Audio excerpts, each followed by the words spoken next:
Welcome back to our channel, Zero to English, the podcast dedicated to helping you achieve fluency one practical conversation at a time. We break down real-world English so you can speak confidently in any situation. If you love practical lessons like this, please remember to subscribe, like, and hit the notification bell for more videos. Welcome to a very special deep dive edition of the English Learning Masterclass. I'm Perry. And I'm Alan. Today, we are opening the door to the most high-stakes, high-energy, and emotionally complex environment imaginable, the family home. This isn't just about learning nouns like diaper or stroller. We're here to master the sophisticated language used by parents and caregivers to navigate the beautiful chaos of raising children in an English-speaking context. Whether you are a parent yourself, a teacher, or someone working in a family-oriented field, you need the idioms, phrasal verbs, and survival phrases that native speakers use when their patience is thin but their hearts are full. Let's set the scene for our core dialogue. Alan and I are colleagues catching up at the office on a Monday morning.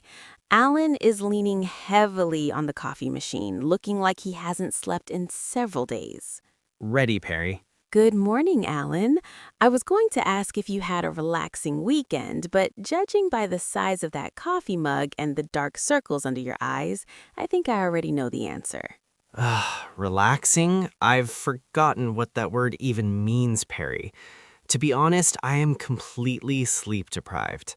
The baby is cutting a new tooth, so he was up every 2 hours, and then the older two were up at the crack of dawn and started running circles around me before I'd even found the kettle. Oh, the Dawn Patrol. I remember those days well. I saw that photo you posted of your son at the park, though. Goodness, he has grown like a weed. He looks like he's doubled in size since the summer.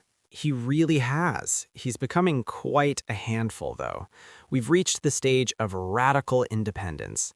He wants to negotiate every single detail of his life, from the color of his cereal bowl to whether or not he actually needs to wear shoes to go to the playground. The three-nager phase. My sister is dealing with that right now. She says the only way she survives the day without losing her mind is by picking her battles. That is the only strategy that works.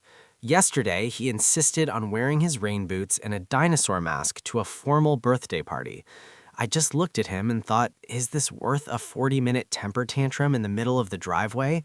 The answer was a hard no. I let it go. Smart move. You have to save your energy for the big stuff, like safety or manners. Did you at least get a moment of peace during nap time? That was the plan, Perry, but then the toddler hit a milestone. He finally figured out how to climb out of his crib. So instead of a nap, my hands were full all afternoon just trying to baby-proof the entire house for a second time. I think I'm more tired now than I was on Friday. It sounds like a marathon weekend. Well, hopefully the office feels like a vacation by comparison. Let's break down that dialogue. Parenting English is incredibly rich with idioms because the situations are often extreme, funny, and deeply emotional. First, let's look at sleep-deprived. In a professional context, you might just say you're tired, but in a parenting context, sleep-deprived is a specific status. It implies a chronic, long-term lack of rest. It's almost a badge of honor among parents. Then we have running circles around someone. This is a visual idiom. It describes someone, usually a child, who has so much energy that the adult feels completely stationary or slow. It's about energy levels and the inability to keep up. I use the phrase grown like a weed. Weeds are plants that grow incredibly fast without any help. We use this exclusively for children because their growth spurts are so sudden. It's the standard way to greet a child you haven't seen in a while. We also called the child a handful. This is a very important softening word. If you say a child is bad or annoying, it sounds very negative. If you say they are a handful, it's more sympathetic. It suggests the child is a lot of work, but still loved. Picking your battles is a phrase borrowed from military strategy. In the home, it means being selective about what you enforce. If you argue about the color of socks, the dinosaur mask, and the vegetables, you will be exhausted. You pick the battle of the vegetables and let the socks go. And the temper tantrum. Note that we often shorten this to just tantrum. It's an intense emotional meltdown. We often use the verb throw, as in, he threw a massive tantrum in the grocery store. Finally, hands are full. This is a classic survival phrase. When a neighbor asks how you are and you're holding a screaming baby and a grocery bag, you just smile and say, "My hands are full." It's a polite way of saying, "I'm at my limit and cannot take on anything else right now." To speak fluently about home life, you need to navigate different tiers of language. You need the messy reality of the living room, but also the official language of child development. Tier 1, the state of the house, the mess, a wreck, or a disaster zone. These are the casual terms we use when toys and laundry have taken over. Cluttered, a softer, more polite way to say there's a mess. Kid-proofed or baby-proofed, the process of making the environment safe, like adding gates to stairs or locks to cabinets. Tier 2, routine phrasal verbs, the action words. Get them settled. This refers to the difficult process of getting children into a routine, like sitting at the table or lying in bed. It takes an hour to get them settled at night. Drop off/pick up, the bread and butter of the school run. Wear them out. This is a goal for many parents. It means engaging the children in so much physical activity that they sleep well. A trip to the swimming pool really wears them out. Act up. When a child is behaving poorly or being defiant, he tends to act up when he's overtired. Sleep through. The holy grail of parenting. When a baby sleeps the entire night without waking up. Tier 3, the language of development, the milestones. Hitting a stride. When a child begins to succeed or become confident in a new area, like reading or a sport. A growth spurt, a short period of very rapid physical growth. Fussy, a word used for babies who are crying or unhappy for no clear reason, often due to teething or hunger. Pay close attention to the collocations. We don't do a milestone, we hit a milestone or reach a milestone. We don't give a timeout, we put them in a timeout. Mastering these word pairings is what makes you sound like a native speaker. Now we enter the most critical part of our masterclass, the pragmatics. In English, it's not just what you say about parenting, but how you say it to maintain social harmony. Parenting is a deeply personal subject. If you use the wrong tone, you can accidentally sound critical or judgmental.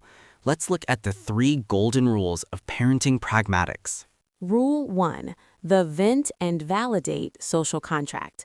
When a parent complains to you, they are rarely looking for a technical solution or a lecture on child psychology.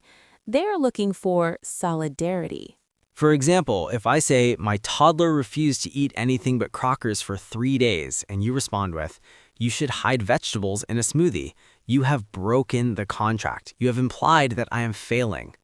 Instead, you must validate. You say, "Oh, I've been there. It's so draining when they get picky, isn't it?" This acknowledges the struggle without offering unsolicited advice. It builds a bridge rather than a wall. Rule 2, the art of soft advice. If you genuinely feel you must offer a suggestion, you must use indirect structures. Native speakers avoid the word should. Instead, use phrases like, have you ever found that? We had some luck with. I read somewhere that. In our experience, X worked, but every kid is so different. This last phrase, "every kid is different," is a vital linguistic safety net. It allows you to share your opinion while acknowledging that the other parent is the expert on their own child. Rule 3, the boundary of me time. In many cultures, admitting you want to be away from your children might feel selfish. In English-speaking cultures, it is considered essential for mental health. Phrases like "I'm reaching my limit" or "I desperately need to recharge" are not seen as signs of being a bad parent. They are seen as signs of being a self-aware parent. Using this language helps you bond with others who are likely feeling the same way. It's time to put your skills to the test. These aren't just simple questions. These are situational role plays designed to mimic the pressure of real-life conversation. Scenario 1. The subtle vent. A fellow parent at the park looks at you and says, I think I've forgotten what my living room floor looks like under all these Lego bricks. It's a complete disaster zone. The expert response, I totally hear you. Our house is exactly the same. Between the toys and the laundry, my hands are so full I've just given up on cleaning until they're teenagers. Scenario 2. Setting a professional boundary. A colleague asks you to join a late-night brainstorming session on a Tuesday, but you know that is your night to get the kids settled because your partner is working late. The expert response, I'd love to contribute, but I have to get the kids settled on Tuesday evenings while my partner is out. Would it be possible to move the session to earlier in the afternoon? Scenario 3. Celebrating growth. You are visiting a friend you haven't seen in 6 months. Their daughter, who was a baby last time, is now running around and talking. The expert response, oh my goodness, look at her. She's grown like a weed. She's clearly hit some major milestones since the summer. I can't believe she's talking so much now. Scenario 4. The conflict choice. Your child wants to wear a heavy winter coat to the beach on a hot day. You are already late for a meeting with friends. The expert response, honestly, I'm just gonna pick my battles today. If she wants to be hot in a winter coat, that's fine. It's better than dealing with a 40-minute tantrum and being an hour late. We have covered the vocabulary, the grammar, and the complex social rules. Now we need a plan to make this language a permanent part of your brain. Strategy 1. The household narrative technique. Even if you are living alone or don't have children, you can use these idioms to describe your life. This creates conceptual hooks. If your desk is messy, call it a disaster zone. If a new project is difficult, say it's a handful. If you are busy at work, tell your boss your hands are full. Strategy 2. The media immersion audit.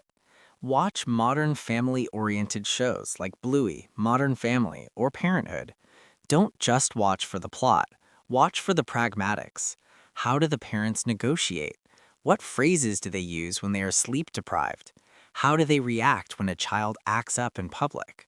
Strategy 3. The milestone journal. If you have children, keep a small notebook in English. Every time they hit a milestone or act up, write 2 sentences about it. This forces you to apply the phrasal verbs, like get them settled or wear them out, to your real emotional life. Remember, the goal of this masterclass isn't just to know these words, it's to be able to use them to build relationships. When you use the right parenting idiom at the right time, you aren't just a language learner, you are a member of the parenting tribe. It takes a village to raise a child, and it takes a village of phrases to describe it. Thank you for joining us for this deep dive. Go forth and manage the chaos with confidence. Goodbye for now. Farewell.